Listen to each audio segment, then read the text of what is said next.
আজকে আমাদের যে সিদ্ধান্ত গৃহীত হয়েছে সর্বসম্মতিক্রমে, প্রথমত ইনশাল্লাহ সেপ্টেম্বর মাসের 10 তারিখের ভেতরে আমরা জাতীয় পর্যায়ে আমাদের এই ফুটবল প্রতিযোগিতা শুরু করছি। ক্লাস 6 থেকে 12 পর্যন্ত বাংলাদেশের সকল স্কুল, কলেজ, মাদ্রাসা, টেকনিক্যাল এবং ভোকেশনাল ইনস্টিটিউটের শিক্ষার্থীবৃন্দ এখানে অংশগ্রহণ করবে।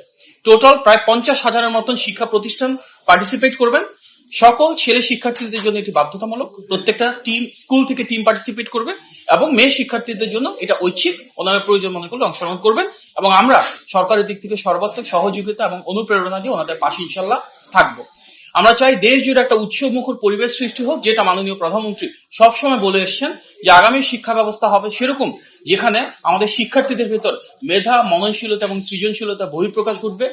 ক্রীড়া মন্ত্রণালয়, সংস্কৃতি মন্ত্রণালয় এবং শিক্ষা মন্ত্রণালয় একযোগে দেশব্যাপী বেশ কিছু অনুষ্ঠান এবং প্রতিযোগিতা সারা বছর ব্যাপী আয়োজন করবে। আমাদের যে শিক্ষা ব্যবস্থার লক্ষ্য, সেখানে ন্যায্যতা থাকবে, সমতা থাকবে, শহর এবং গ্রামের শিক্ষার বৈষম্য কমে আসবে। সেই লক্ষ্যে এই প্রতিযোগিতায় কিন্তু বাংলাদেশের প্রতিটি প্রতিষ্ঠানকে 6 থেকে 12 এর শিক্ষার্থীদের আমরা সুযোগ সৃষ্টি করতে চাই। AKS অর্জন করলো গিনেস ওয়ার্ল্ড রেকর্ডস। AKS এবং আমাদের বিশ্বাস এর মাধ্যমে আমাদের শিক্ষার্থীদের আগামীর প্রজন্মের নেতৃত্ব দেওয়ার যে গুণাবলী রয়েছে, যে মেধা এবং মননশীলতা রয়েছে, সেটা বহিঃপ্রকাশ করবে। আজকে সর্বসম্মতিক্রমে এখানে সিদ্ধান্ত গৃহীত হয়েছে যে সংশ্লিষ্ট প্রতিটি মন্ত্রণালয় তাদের সহযোগিতা প্রদান করবে। যে মাঠগুলোতে খেলা অনুষ্ঠিত হবে সেই মাঠগুলো সেভাবে প্রস্তুত করা হবে।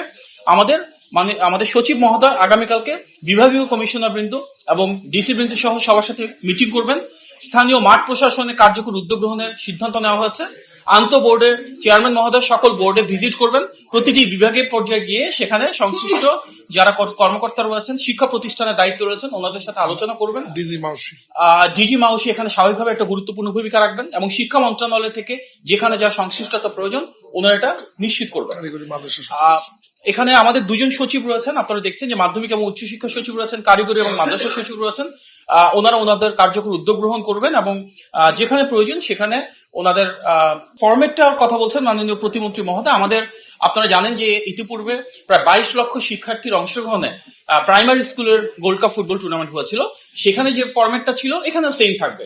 আমরা যেহেতু বলছি সারা বাংলাদেশের তৃণমূল থেকে আমরা খেলোয়াড় তৈরি করতে চাই, এখানে প্রথমে উপজেলা পর্যায়ে হবে, তারপর জেলা পর্যায়ে হবে, তারপর বিভাগ পর্যায়ে হবে, তারপর জাতীয় পর্যায়ে ফাইনাল খেলা অনুষ্ঠিত হবে। এবং আমাদের প্রথম যে ফার্স্ট ম্যাচটা অনুষ্ঠিত হবে সেখানে ইনশাল্লাহ আমরা প্রত্যাশা করছি মাননীয় প্রধানমন্ত্রী উপস্থিত থাকবেন, এবং প্রাইমারি স্কুল ফুটবল টুর্নামেন্টের মতন ফাইনাল ইনশাল্লাহ আমরা ওনার উপস্থিতি কামনা করছি। এই ফুটবল টুর্নামেন্টের বৈশিষ্ট্য হচ্ছে মাননীয় প্রধানমন্ত্রী সরাসরি পৃষ্ঠপোষকতা করছেন, এবং যার কারণে এর নাম প্রাইমারি স্কুলের ফুটবল টুর্নামেন্টের পাশাপাশি আমরা বলছি কি এখানে prime ministers gold cup football tournament. সুতরাং মাননীয় প্রধানমন্ত্রী সরাসরি অনুপ্রেরণা যোগাবেন। এবং আমাদের এখানে আজকে যেমন মাননীয় প্রতিমন্ত্রী মহোদয় দুজনকে আপনারা দেখতে পাচ্ছেন, আমাদের মাননীয় মন্ত্রী মহোদয় যারা স্ট্যান্ডিং কমিটিতে ছিলেন ওনারাও ছিলেন, সচিব মহোদয় বৃন্দ সহ আমরা সমন্বিতভাবে সিদ্ধান্ত নিয়েছি যে প্রতিটি মন্ত্রণালয় যা তার জায়গা থেকে দায়িত্বপূর্ণ ভূমিকা পালন করবে, এবং যেখানে যে কার্যকর উদ্যোগ গ্রহণের প্রয়োজন রয়েছে আমরা সমন্বিতভাবে সেটা নিশ্চিত করবো ইনশাল্লাহ। বিশেষভাবে মিডিয়ার ভাই বোনেরা, আপনাদের প্রতি আহ্বান যা থাকবে, আমাদের যেহেতু সারা বাংলাদেশ থেকে শিক্ষার্থীরা অংশগ্রহণ করবে, ইতিপূর্বে আমরা দেখেছি এই ধরনের প্রতিযোগিতা যারা ভালো করে তাদেরকে যেন জাতীয় পর্যায়ে আমরা স্বীকৃতি দিই, একটু মূল্যায়নের ব্যবস্থা করি, একটু অনুপ্রেরণা যোগাই, এবং তাদেরকে যেন আমরা তাদের ভবিষ্যৎ আকাঙ্ক্ষা যেটা রয়েছে ভালো করার জন্য, জাতীয় পর্যায়ে এসে সফল হওয়ার জন্য, সেভাবে আপনারা তাদেরকে হাইলাইট করবেন, যেখানে প্রয়োজন তাদেরকে প্রচারণার আওতায় আনবেন।